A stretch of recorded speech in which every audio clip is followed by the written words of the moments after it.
वयौम तक़ूमुस्साअतु युब्लिसुल मुजरिमून। ऐं जंहिं ॾींहुं क़ाइमु थींदी क़यामत त आसरो लाहे वेहंदा ॾोहारी। यानी जंहिं ॾींहुं क़यामत क़ाइमु थी वेंदी, हज़रत इसराफ़ील सूर फूकण जे इंतज़ार में बीठो आहे।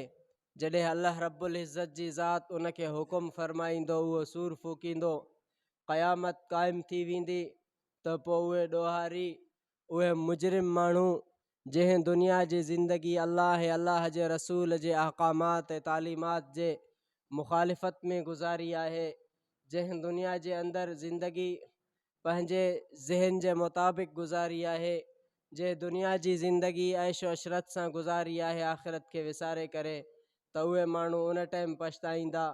अगरि ॾोहारी हूंदो, मुजरिम हूंदो, गुनहगार हूंदो, उहो इहो तमन्ना कंदो त जेकॾहिं मूंखे वक़्तु मिले, मूंखे मौक़ो मिले, मूंखे टाइम मिले त मां तौबह कयां पंहिंजे गुनाहनि खां, मां नेकी कयां, मां अल्लाह रब्बुल इज़्ज़त जी इबादत कयां।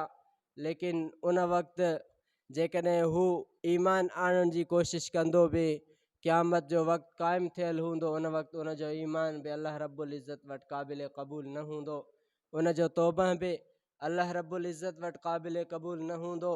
छाकाणि त आख़िरत जे मंज़िलनि जे तरफ़ उनजी रवानगी हूंदी। क़यामत क़ाइमु थी वियो, हिसाब किताब जी शुरूआत थींदी उन खां बाद।